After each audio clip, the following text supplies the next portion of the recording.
Hello, నేను miss రావు. తమ్ముడు తమ్ముడే ప్యాకెట్ ప్యాకెట్ అంటుంటారు కదా. స్నేహం స్నేహమే, భారతదేశం యొక్క ప్రయోజనాలు ప్రయోజనాలే అని నిరూపించారు ప్రధానమంత్రి నరేంద్ర మోడీ గారు. అమెరికా అధ్యక్షునికి ఒక జర్క్ ఇచ్చేలా యూకే తోటి స్వేచ్ఛా వాణిజ్య ఒప్పందాన్ని కుదుర్చుకున్నారు.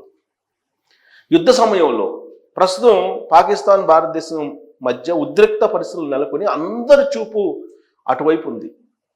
ఈ సమయంలో కూడా భారత ఆర్థిక వ్యవస్థని బలోపేతం చేయడానికి, భారతదేశాన్ని ప్రపంచంలోనే నెంబర్ 1గా చేయడానికి ఆయన స్వేచ్ఛా వాణిజ్యం వైపు అడుగులు వేశారు.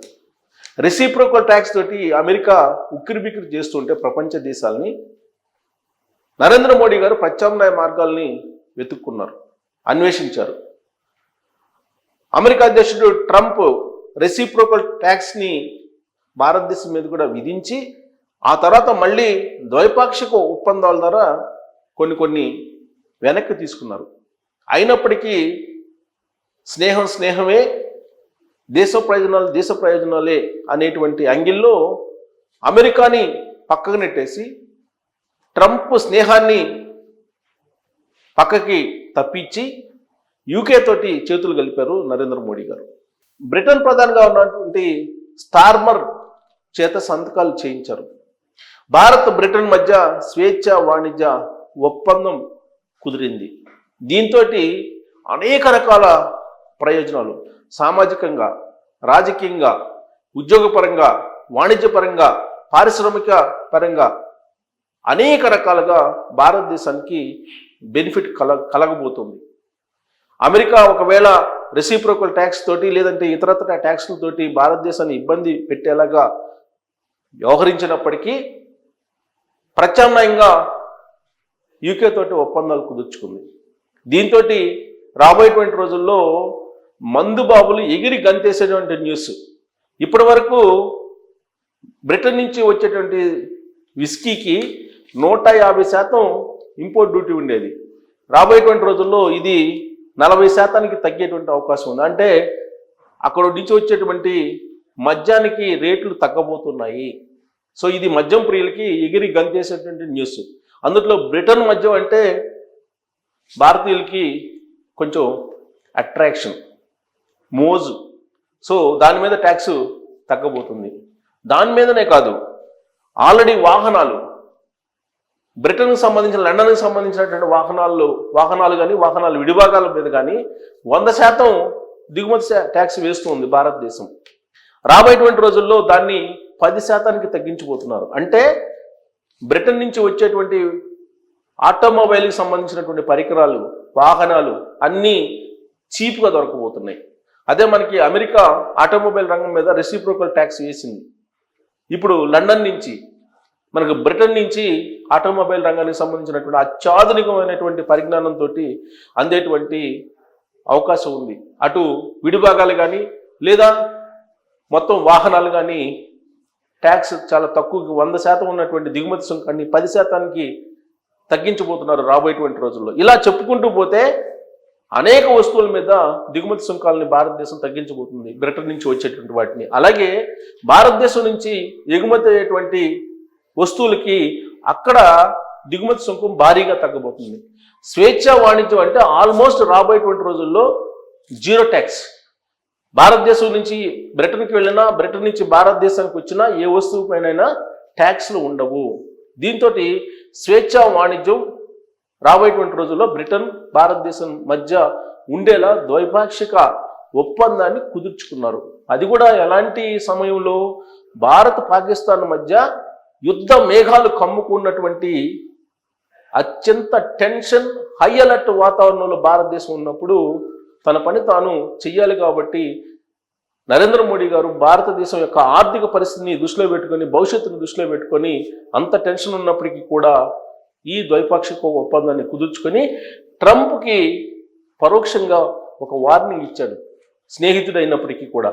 జనరల్గా ట్రంప్కి నరేంద్ర మోడీ గారికి మధ్య స్నేహం ఉంటుంది అని అంటారు. కానీ ట్రంప్ ఆ స్నేహానికి గౌరవం ఇవ్వలేదు. ప్రపంచంలో ఉండేటువంటి అన్ని దేశాలకి ఏ విధంగా అయితే రెసిప్రోకల్ ట్యాక్స్ని విధించారో అదే తరహాలో భారతదేశానికి కూడా విధించారు. కాకపోతే నెగోషియేషన్స్ నడుస్తున్నాయి. ప్రపంచంలో అన్ని దేశాలకు నడిచినట్టే భారతదేశంలో కూడా నడుస్తున్నాయి నెగోషియేషన్స్. భారతదేశానికి సంబంధించినటువంటి విద్యార్థులను కానీ లేదా భారతదేశం నుంచి వెళ్ళి అక్కడ అమెరికాలో ఉంటున్నటువంటి వాళ్ళని కానీ గౌరవించినటువంటి దాఖలాలు లేవు. చేతులు కాళ్ళు కట్టేసి యుద్ధమానాల్లో దించారు భారతీయులను కూడా. కాబట్టి స్నేహానికి అంత గౌరవించాల్సిన అవసరం లేదు ట్రంప్కి. అందుకే నరేంద్ర మోడీ గారు స్నేహాన్ని ఉన్నప్పటికీ కూడా ప్రత్యామ్నాయంగా బ్రిటన్ తోటి చేతులు కలిపారు. స్టార్మర్ బ్రిటన్ ప్రధానమంత్రి, ఆయన ఇప్పుడు నరేంద్ర మోడీ గారు ఇద్దరు ఫోన్లో మాట్లాడుకున్న తర్వాత ఈ ద్వైపాక్షిక స్వేచ్ఛ వాణిజ్యం అనే దాని మీద ఒప్పందం మీద సంతకాలు జరిగాయి. 2022 నుంచి దీనికి సంబంధించినటువంటి టాక్స్ నడుస్తూ ఉన్నాయి. దాదాపు సుదీర్ఘంగా 3 ఏళ్ల పాటు ఈ స్వేచ్ఛ వాణిజ్యం మీద ఇరు దేశాల మధ్య చర్చలు జరిగాయి. కానీ ఒక కొలిక్కి రాలేదు. బోరిస్ జాన్సన్ ఉన్నప్పటి నుంచి బ్రిటన్ ప్రధానిగా ఈ చర్చలు కొనసాగుతున్నాయి. కానీ ఇప్పటి వరకు కూడా ఒక కొలిక్కి రాలేదు. తాజాగా మంగళవారం రోజు ఆపరేషన్ సింధూర్ అది ఇంప్లిమెంట్ చేసేటువంటి కొన్ని గంటలకు ముందే ఈ ఒప్పందం మీద సంతకాలు జరిగాయి. అంటే నరేంద్ర మోడీ గారి యొక్క నాయకత్వం ఎలా ఉంటుందో ఇదొక ఉదాహరణ. 22వ తారీఖున ఏప్రిల్లో పెహల్గాం దాడి జరిగింది, ఉగ్రదాడి. ఆ ఉగ్రవాద దాడి జరిగిన తర్వాత నరేంద్ర మోడీ గారు ఒకవైపు రక్షణ శాఖ, మరొకవైపు ఆర్థిక శాఖ, ఇంకొకవైపు జాతీయ భద్రతా మండలి, వీటన్నిటితో కూడా రివ్యూ మీటింగ్లు పెట్టుకుంటూ రాష్ట్ర పర్యటనలు కూడా చేస్తూ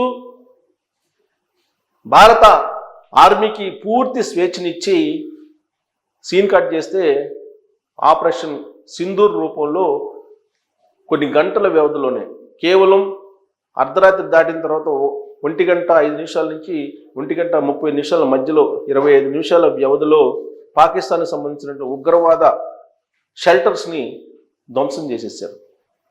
పీఓకేలో ఉన్నటువంటి ఉగ్రవాద షెల్టర్స్ని ధ్వంసం చేశారు. అంత టెన్షన్ వాతావరణంలో కూడా మిగిలినటువంటి కార్యక్రమాలన్నింటినీ కూడా ఆయన పర్యవేక్షిస్తున్నారు. దాంట్లో ముఖ్యమైనదే ఇప్పుడు బ్రిటన్ భారత్ మధ్య స్వేచ్ఛ వాణిజ్య ఒప్పందం. ప్రస్తుతం ఇరు దేశాల మధ్యలో వాణిజ్యం వచ్చేసి దాదాపుగా 4,80,000 కోట్ల రూపాయలు విలువైనటువంటి వాణిజ్యం జరుగుతుంది. రాబోయేటువంటి రోజుల్లో దీన్ని పెంచుకోవాలి అనేటువంటి ఆలోచన చేస్తున్నారు. రాబోయేటువంటి 10 ఏళ్లలో అదనంగా మరొక 3 లక్షల కోట్ల రూపాయలు విలువైనటువంటి వాణిజ్యం పెంచుకోవాలంటున్నారు. వెరసి 2030 నాటికి దాదాపు 10 లక్షల కోట్లకు పైగా వాణిజ్యం వీళ్ళు రెండు దేశాల మధ్య జరగాలి అని చెప్పి భావిస్తూ ఉన్నారు. ఆ మేరకు నిర్ణయించుకున్నారు కూడా ఒక లక్ష్యాన్ని. ఇక మరొక అత్యంత విలువైనటువంటి, అలాగే ఇండియన్ స్టూడెంట్స్కి బాగా ఉపయోగపడేటువంటి నిర్ణయం ఏంటంటే ఈ స్వేచ్ఛ వాణిజ్యం ద్వారా సహజంగా ఇక్కడి నుంచి చదువుకోవడానికి లండన్ వెళ్ళినప్పుడు అక్కడ జాతీయ ఆరోగ్య బీమా అనేది ఒకటి ఉంటుంది. ఉద్యోగులు కానీ లేదా స్టూడెంట్స్ కానీ ఎవరైనా సరే ఈ బీమా అమౌంట్ కట్టాలి. ఈ అమౌంట్ వచ్చేసి 500 పౌండ్లు, అక్కడ మన రూపీస్లో వచ్చేసరికి 56,000 రూపాయలు. సో ఇప్పుడు స్వేచ్ఛ వాణిజ్య ఒప్పందం జరిగింది కాబట్టి ఇక నుంచి ఉద్యోగులు కానీ లేదు స్టూడెంట్స్ కానీ అక్కడ జాతీయ ఆరోగ్య బీమా కింద ఈ అమౌంట్ చెల్లించాల్సిన అవసరం లేదు. లండన్లో ఉండే వాళ్ళు భారతదేశానికి వచ్చినా, భారతదేశం నుంచి లండన్కి వెళ్ళినా ట్యాక్స్లు ఉండవు, జీరో ట్యాక్స్లు రాబోయే రోజుల్లో ఉండేటువంటి అవకాశం ఉంది. సో ఇక్కడ ఈ ఒప్పందం రాబోయేటువంటి రోజుల్లో ఉద్యోగ అవకాశాలను పెంచే అవకాశం ఉంది లండన్లో. అలాగే వాణిజ్యాన్ని పెంచే అవకాశం ఉంది, పెట్టుబడులను పెంచే అవకాశం ఉంది భారతదేశానికి. ఇది ఒక కీలకమైనటువంటి మలుపు భారతదేశానికి.